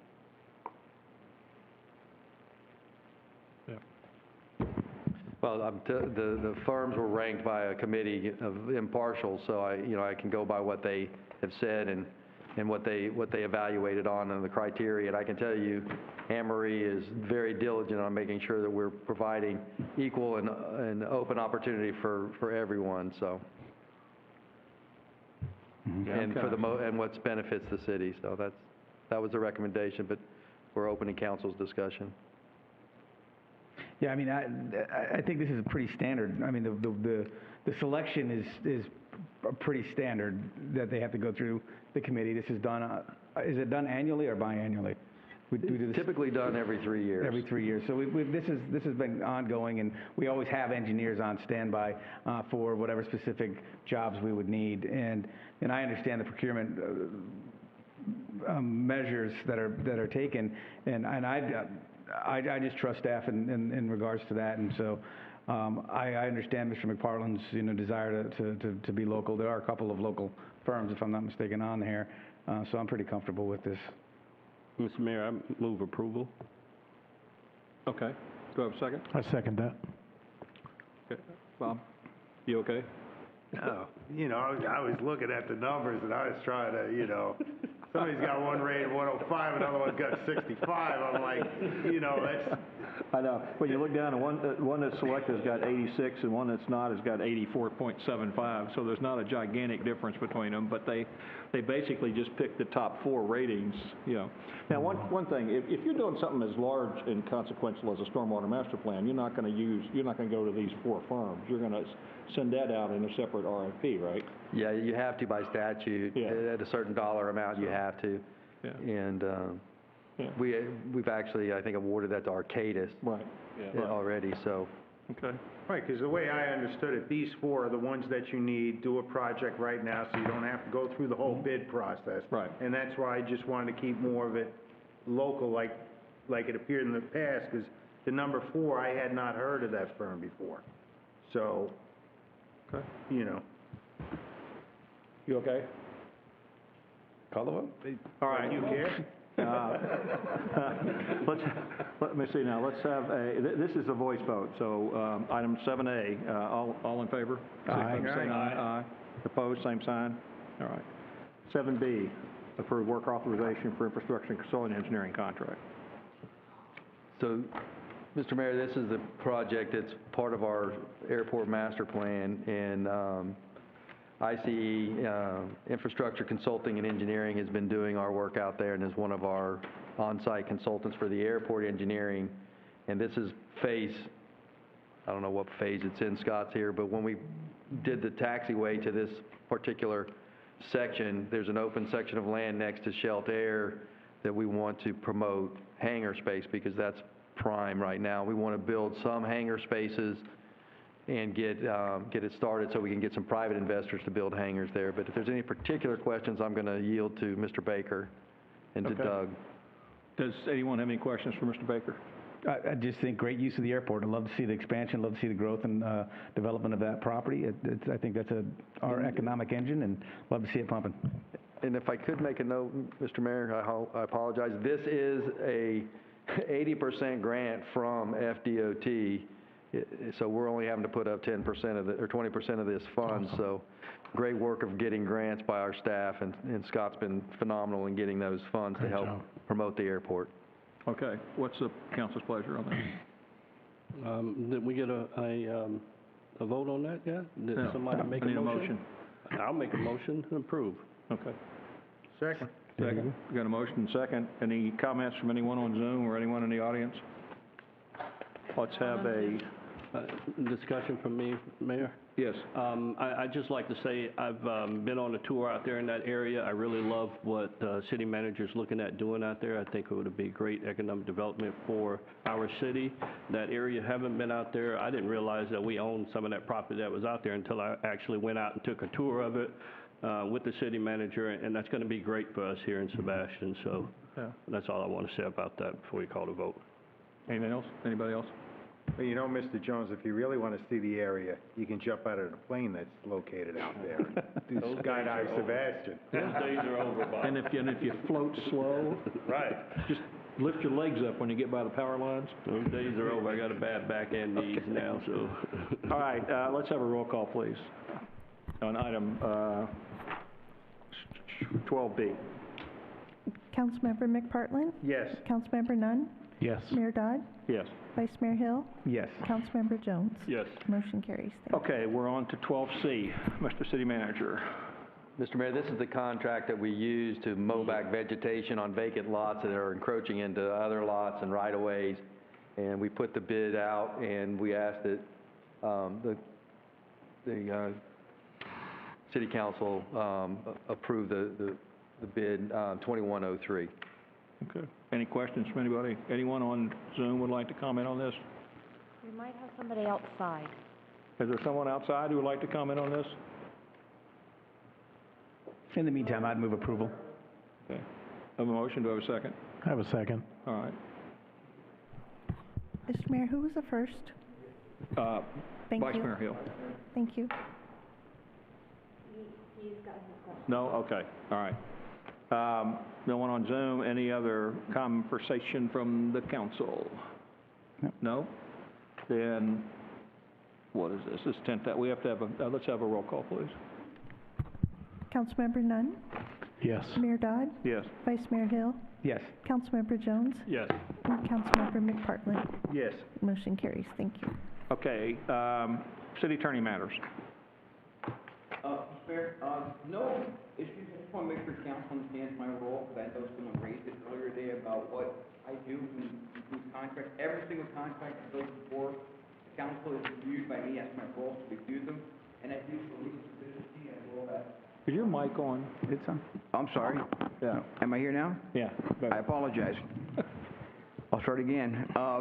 I just want to raise the only issue, because I heard a citizen raise it earlier. I just want to make sure that the council is aware that every single contract that goes before the council is reviewed by me and other staff members as well. My role is to review it for legal sufficiency as well as be able to use my council. That is my role. I don't approve contracts, but I do review them. Thank you. Okay, thank you, sir. Mr. City Manager. I have nothing further to add. Thank you. Okay. Mr. City Clerk? No? All right, council members. Councilmember Nunn.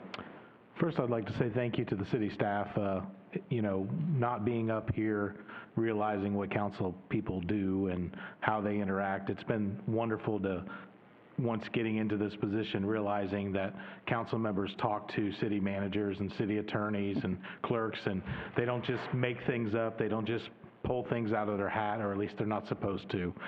They have conversations to make sure they're making well thought through decisions based on what's best for the city and doing it the proper way. So I want to say thank you to staff for being such a great support structure for us as well as the citizens. Secondly, I hate masks, don't like to wear a mask, but I wear a mask when I have to. I wear a mask when I can't social distance. I don't understand why it's so difficult to wear a mask for 10 feet to sit down. If it's only wearing a mask for 10 feet to sit down, why is it such a big deal if you feel that way? So, my wife hates me because I'll go into a restaurant, I'll make a joke that, oh, I see they wore their mask all the way in, they sat down and the bubble, went over their table and now they're instantly safe from COVID. Well, obviously you can't eat with a mask on, so you have to take it off because it would be impossible. And, I guess the ability to be respectful to your neighbor and do the right thing seems to be gone a little bit. And I just encourage everybody to try to find a little patience. Reading what people have said about the county and the COVID vaccine this week, and it's like, wow, people, just relax a little and let the county work out the kinks of what they're doing. I know you think they've been planning for this since March, but they really haven't. They didn't know how the state was going to distribute the vaccines or the federal government was going to do that. So just be patient. Last night they fixed it. They're now going to have a waiting list for our county. That's a wonderful thing. So, just get on the waiting list. Still keep calling if you want to keep calling to get in there, but have patience. We'll get through this together. If we're nice to each other, it'll make it a better place when we get done. Thank you. All right, it's my turn. A couple of things. First, Council, the city attorney, his 1-year anniversary is February the something or another, and he's requested that we talk through his contract. I want to get the pleasure of the council, whether you'd like to do similar to what we did when we hired him and get a contract group put together with a council member and the city manager to review the contract, and then bring it back to council, or how would you like to approach that? well, I believe that if we're going to do that for one, that we should do that for all. Okay. For one. I know that our manager and our clerk haven't necessarily been reviewed in the last several years, but I would just suggest that if we're going to go into contract negotiations with one of our charter officers, that we should do that in good faith with all of them, and that, you know, they should be duly compensated for whatever, you know, is, you know, I can't think of the dang word. I'm usually not at a loss for words. Yeah. But you know, I have full confidence, and you know, this city council will have the opportunity to review whatever's brought back. So I would say go forth to have discussions with each individual charter officer and see if they're interested in renegotiating their contracts. I believe there are some severe issues with our charter officers and the comfort level they should have, but I believe most of those issues should be resolved through the charter review process, where the protections should be placed in the charter, because there are certain things we cannot provide them contractually because the charter would be contrary to that. So we have to make sure that whatever we do from a contractual standpoint is in line with the charter. But I think if we're going to go with one, then we should have conversations with each. Do you have any other comments, maybe? Yes, sir, I agree. Is it then, can I get a consensus of council that I can look at that and then come back to you at our next meeting and kind of give you an overview of what maybe I've come up with? Yeah. Does that agree? Sure. Sounds good. Yeah. Okay, all right, I'll take that. As part of a committee, right, as part of a committee. So, right, I mean, I mean, that's going to be as part of some sort of a committee. I would suppose that Ken Kilgore would have to be involved? Yes. And so yes. Yeah, okay. What I'll do is I'll talk with the city manager and Ken Kilgore and the city attorney and you as a come up with some representative. process. Yeah, so you as the representative of the city council. I'll bring it back and ask you guys to approve the process. Yes, sir. Okay. Sounds good. That's reasonable, we'll do that. All right, next thing, and believe me, this was put in your box, City of Sebastian Septic to Sewer Grant Program Summary Report. I don't know if you had a chance to review that. I would like to get a consensus from the council on a couple things with this. We've been working, and as you go through this process, we've been working now for almost 4 years with this grant program, and we still got about 140 properties between residences that can use gravity fed, and then businesses and some residences that require a lift station that have not hooked up. There is grant money available, and some of the grant systems were listed in this. The problem with some of the grant money that's available is that you can't do that unless you can guarantee, or you can't even apply for those grants unless you can guarantee you get a 95 to 100% connection rate. And it has become apparent to me after I got this research, and I want to thank the Growth Management Department and the city manager. They did a great job putting this together on this thing. But it's become apparent to me that the only way we're going to be able to go after those types of grant monies is if the city takes on the responsibility of finalizing a connection to the CRA. There are ways that we can do that. In fact, there is right now a state statute that every property in the CRA that is not hooked up is in violation of.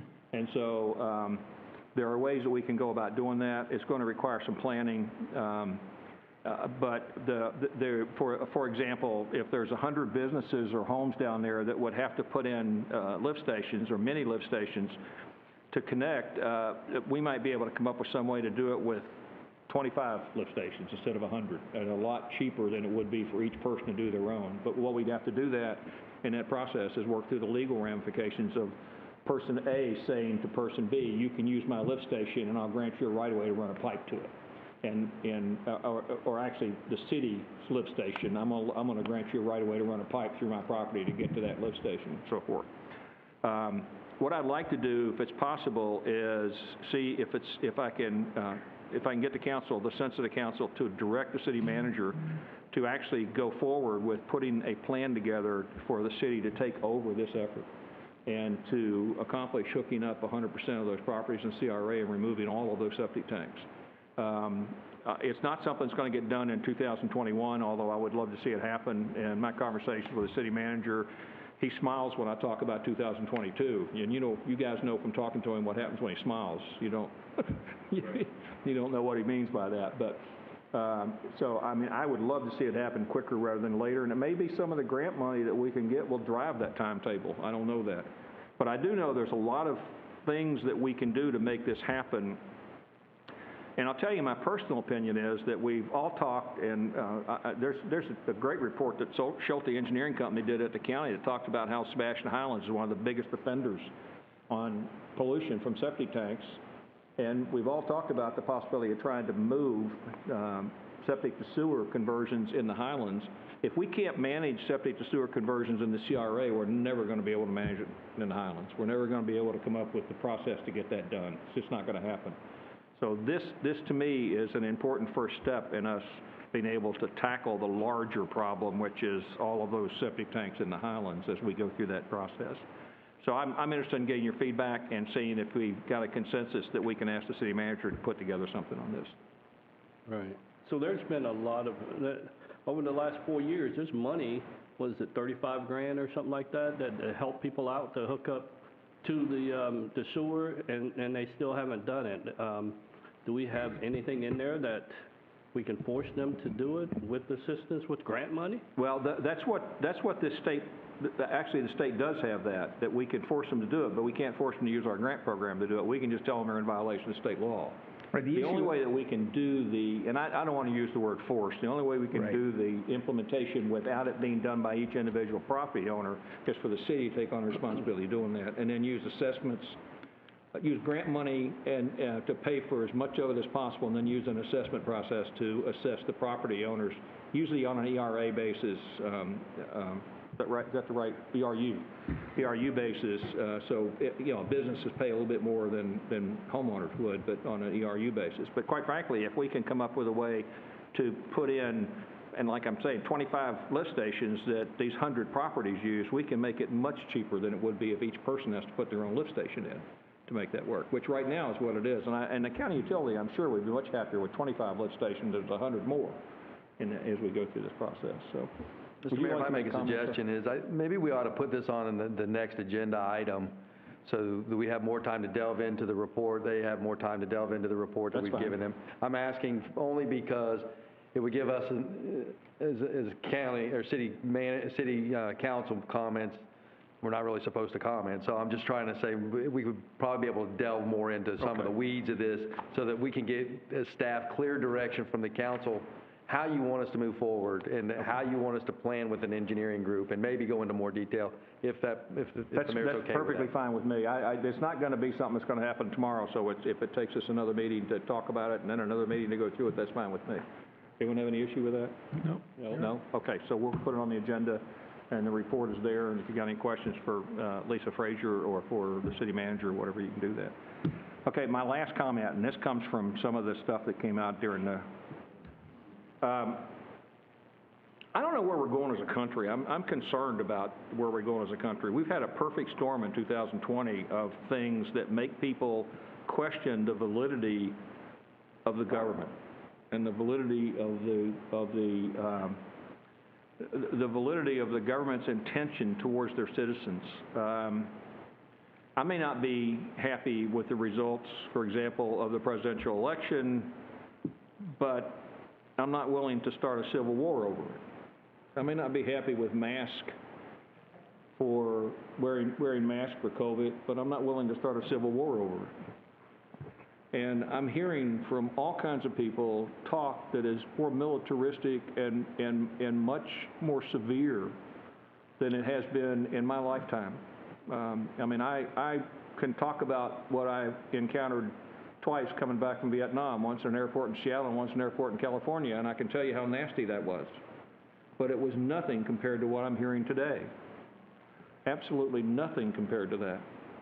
And it is absolutely scary that the leaders of our country at any level would condone these attitudes. And it's scary to me that the citizenry is beginning to truly believe that it's them against the government. I mean, what I heard tonight on the mask policy was it's them against us as the council, the government. We're not trying to take away their rights. We're trying to follow the science and provide as good a decision as we can make based on the safety of our citizenry. That's all we're doing. And it's not like we're trying to take away their rights and wanting to get into a major battle about it. And it's the same way at the federal level and state level. I would implore citizens, and the only place this can work is at the local government level. Quite frankly, you couldn't do this at the federal level today. I implore the citizens in Sebastian to think very, very hard about the damage that can be done when the citizenry believes that the government no longer cares for them or supports them, or that the government no longer wants to protect them. It's very dangerous, and it's scary what might happen over the next 12 months if the government and the people don't come together again. So I would implore that you think about that and spend some time thinking about that. What happened in Washington, D.C. last week is there's absolutely no way that anybody in this country shouldn't be cringing over that, literally cringing over that. So that's my say. Vice Mayor Hill. Well, thank you, sir. I want to keep things a little more local, okay? But I appreciate what you guys said. Mr. Nunn, I appreciate what you said. Mayor Dodd, I appreciate that. I appreciate staff very much, from the police officers to our Public Works Department, to our engineering department, to all of the people who are out there having to deal with the environment that we are currently in this world. I've, been doing this for over 20 years up here, and I've never, in my entire 20 years, had it so tense. I can assure the people out there that I've worked with dozens and dozens of other council members, and I have never sat up here with a more reliable group of guys that I believe has the best interests of this community at heart. Mr. McParland, Mayor Dodd, Mr. Nunn, Mr. Jones. I know every one of those guys not only cares about our country, but they care very deeply about the city of Sebastian. They're not doing this because it gives us, great fanfare. They're doing it because they care about this community. And it's been an absolute beatdown on all sides. There's nothing we can do that's right now, because there's just these two sides, and 3 and 4 sides in some cases, and they're all just piling on, and it's just the tensions that are out there. I just want people to just take a walk on the riverfront and look at that beautiful river, and maybe see the sunrise and see the dolphins swimming, and the white pelicans are back, and they're just big and massive. And if you go down by the squid lips, you can go out by the dock and see those beautiful white pelicans out there, and understand that we live in paradise, and you have people up here and on our staff level who care very much for this community. There's nothing tyrannical going on up here, and there's no type of sophomore grandstanding that can, make us change our love for this community. So just know that you are in good hands. We care about the city of Sebastian. I've been through things, but this is as bad as it's been. Try to shake your neighbor's hand, or knuckle bump them, or give them a wave from across the yard, whatever it is you guys want to do. But we're in Sebastian. This is paradise. You guys live in a great place. So try to get along and smile, and thank God that we live where we live. Thank you, sir. Okay, I put my agenda away. Now I don't know who's next. Fred Jones. Okay, you're next. Okay. Well, I'd just like to say I've had the opportunity to go down to Fisherman's Landing. I met with the city manager, Lisa Frazier, a couple of times down there. The job that is being done down there is awesome. It's going to look really nice. They're shoring up that shoreline there with these big rocks, and when they get the parking lot done, everything is going to be beautiful. They're doing a really good job, and I want to thank Paul and Lisa and all of their staff for what they've been doing, because I know there's some other issues on the road, but you guys have done a wonderful job making sure that that project goes off without a hitch, and I appreciate that. Thank you so much. Mr. McParland. I guess I just try and stay out of trouble. I don't want to get involved in that. I know, but you get that smile, so we don't. It's well, the Treasure Coast Homeless Services Council, they'll be having their point in time count starting next week. They're doing it over the course of 3 days, and what they do is it happens once a year, and we go out and we count all the homeless people, or what they consider kind of homeless people, who could be couch surfing. And the importance of counting all the people and getting it correct is because that equates to the federal dollars that come down into our community to work with the homeless. So that's one thing that's going on. I attended the Veterans Council meeting last week. they sent me on a little bit of a goose chase, because I knew where they used to hold it. And then Mr. Jones, he through Jeanette, put me on another one and said, oh, it's up at Sebastian, but then we tracked it down and we got it. It looks like a good group of people, and, you know, they provide a lot of service to veterans in the community who are elderly, and so that's a good group to get to know. I mean, I know a lot of them already, and I told them, you know, to work with our Veterans Advisory Committee as well. And I guess, you know, the thing is, wearing the mask, you know, I don't understand all the problems, you know, but as time is going on, I'm getting to have to go out to more meetings now that are requiring throughout the four-county area, and because that's what they're doing instead of Zoom. So I guess my biggest problem is now you got to put on pants, you know, and so I shouldn't say that necessarily. Dress pants and shoes, you know, I mean, but it's just ridiculous. And be nice to each other. I had a citizen call me today worried about his neighbor, and we were able to work things out. And, you know, there are people out there with real problems that are going on. And, you know, take the time to help a neighbor, help a friend, a kind word. It goes a long way, especially in these times. So that's all I got, Mr. All right, unless someone